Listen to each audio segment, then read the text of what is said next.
Voici tout ce dont vous devez savoir pour remplir correctement votre constat amiable pour ne pas avoir de mauvaises surprises.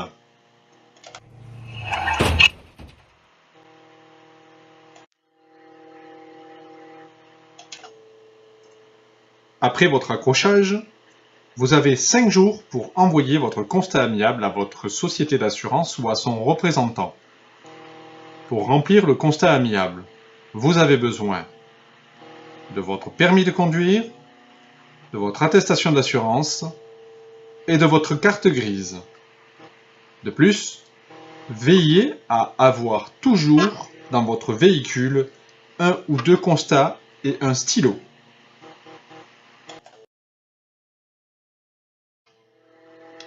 Ce cadran rouge sur l'image est destiné à localiser l'accident, la date, l'heure et le lieu. Lorsque vous remplissez un constat amiable, soyez précis et concis. La case témoin est importante. Si vous êtes en désaccord avec l'autre conducteur, l'avis des témoins sera essentiel. Les assurances pourront les contacter en cas de litige. Par ailleurs, s'il y a des blessés, même légers, vous devez impérativement le signaler dans le constat amiable. De plus, pour que les éventuelles blessures soient couvertes par l'assurance et s'il y a des complications, cela doit être mentionné dans le document.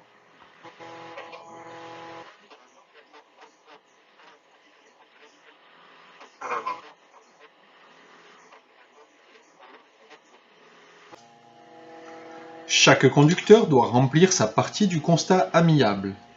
Il s'agit d'identifier le conducteur, le véhicule et de préciser vos coordonnées d'assurance.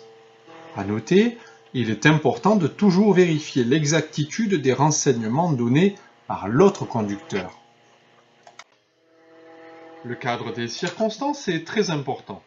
Selon les cases cochées dans le constat amiable, vous serez 100% en tort ou à 100% dans votre bon droit. Ainsi, la case numéro 10, changer de fil, est à cocher même pour un léger écart, surtout s'il s'agit de l'autre conducteur qui a effectué cette manœuvre. Ou bien, quand un panneau de signalisation n'a pas été respecté, case 17, précisez lequel.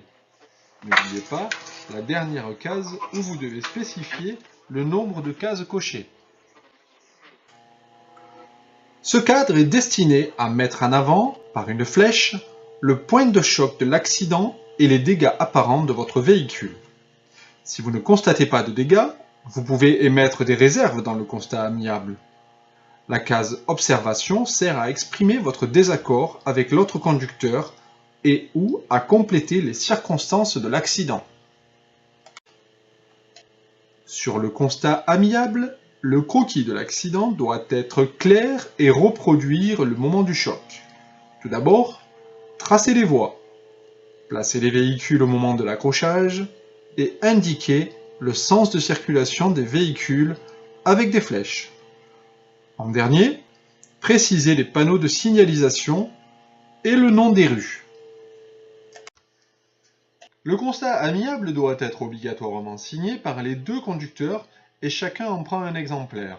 Cependant, un conseil, si vous n'êtes pas d'accord avec ce qui est retranscrit, consultez votre assureur avant de signer, car une fois celui-ci paraphé, vous ne devez en aucun cas rajouter des éléments sur le constat. Si vous avez des remarques à faire, faites-les sur une autre lettre à part ou au verso du document. Vous avez par ailleurs des renseignements supplémentaires à fournir à votre assureur en remplissant le verso de la feuille. Par exemple, où le véhicule sera visible pour l'expertise. Un accident est toujours une situation énervante et éprouvante. Dites-vous que cela n'arrive jamais au bon moment, et cela pour les deux conducteurs. Il est donc important, pour les deux personnes, de garder leur sang-froid. Avec de la courtoisie, le constat amiable sera beaucoup plus simple à remplir et cela sera bénéfique aux deux parties. Sachez que vous devez fournir un constat par véhicule heurté. Ainsi, si vous emboutissez la voiture de devant et qu'ensuite la voiture de derrière vous a tamponné, il faudra remplir deux constats. Sinon, les démarches auprès des assureurs deviennent un vrai casse-tête. Quand l'accident se produit, il ne sert à rien de vouloir faire admettre à l'autre qu'il est en tort et inversement. Le but du constat est justement de mettre les fautes en évidence objectivement. Ce sont les assurances qui règlent cette histoire et déterminent les fautes. Quand vous remplissez le constat, pensez à être le plus objectif possible. Les termes comme « allure rapide » ne donnent que peu d'indications, et même si vous mettez 70 km/h, cela ne peut être pris en compte, sauf si un radar peut l'attester. Si vous remplissez mal votre constat amiable, il sera difficile pour l'assureur de se faire une idée des circonstances de l'accident. Dans ce genre de situation, les assureurs déclarent que les responsabilités sont à partager entre les deux conducteurs. Chaque personne doit remplir sa partie. Il s'agit d'identifier le conducteur, le véhicule et de préciser vos coordonnées d'assurance. Vérifiez l'exactitude des renseignements de l'autre conducteur.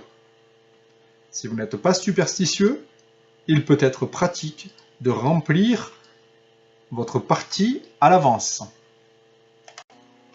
Pour compléter votre dossier, vous pouvez toujours faire une photo des véhicules en situation en prenant la plaque d'immatriculation et donner une vue générale de l'accident. Il pourra ainsi compléter le croquis et peut-être éclaircir la situation. Il est donc important d'apporter le maximum de preuves, car en prenant le temps de bien remplir le constat, vous gagnerez du temps par la suite et votre assureur pourra ainsi vous indemniser plus rapidement. Si jamais vous avez un accident en Europe ou avec un véhicule européen, sachez que le constat amiable est un papier reconnu par l'Union européenne. Même si dans un pays ou un autre on ne trouve pas la même langue, sur le constat amiable, logique me direz-vous, les éléments demandés sont exactement les mêmes pour faciliter les démarches. Vous pouvez vous référer à votre modèle français pour compléter le modèle étranger. Toutefois, vous devez envoyer à votre assureur la copie du constat étranger ainsi qu'une copie française. Il y a des situations où l'on peut d'ores et déjà connaître les responsabilités des conducteurs. Voici 10 cas pratiques que je vous laisse à la lecture. Pour vos questions, n'hésitez pas à me joindre, mes coordonnées sont accessibles en cliquant sur les liens qui figurent en bas de chaque page.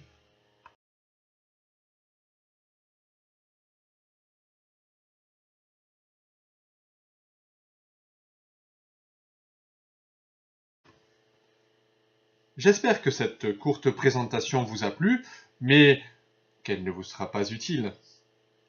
Le site assurance-infirmière-libérale.fr a été rédigé pour vous en collaboration avec des personnes du métier. Merci d'avance pour votre visite, à bientôt et soyez prudents sur les routes.